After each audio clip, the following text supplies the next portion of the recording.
ركز معايا.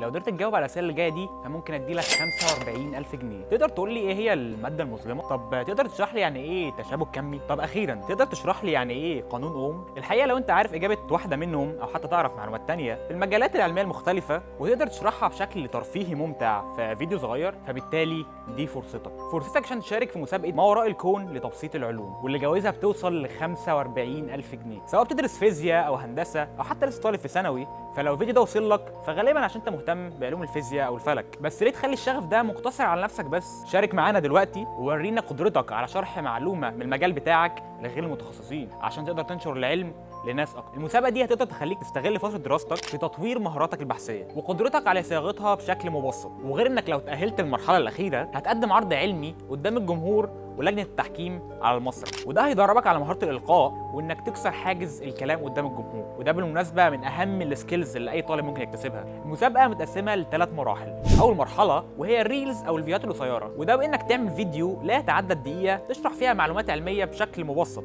اللي بيتاهل من المرحله الاولى بيدخل على المرحله الثانيه وهي الفيديوهات الطويله، والمطلوب هنا انك تعمل فيديو بيشرح موضوع علمي في مده لا تتعدى الثلاث دقائق. المرحله النهائيه بقى المتاهلين بيعملوا عرض قدام الجمهور، وده بيبقى في الايفنت النهائي زي مثلا اللي كان في مدينه زويل السنه اللي فاتت. التقديم بشكل اساسي متاح لطلبه الجامعات في مختلف المجالات وطلبه الثانوي. كمان في تراك منفصل للاطفال اللي اقل من المرحله دي. انت كمان تقدر تشارك لوحدك او في فريق متكون من 4 افراد كحد اقصى، فممكن تكلم صحابك وتقدموا دلوقتي قبل ديدلاين الجوله الاولى الخاص بالمرحله الاولى واللي هيكون يوم 20 اكتوبر. اللينك هيكون موجود في الديسكربشن بتاع البوست او في اول كومنت، وما تنساش تتابعنا عشان يوصلك كل جديد.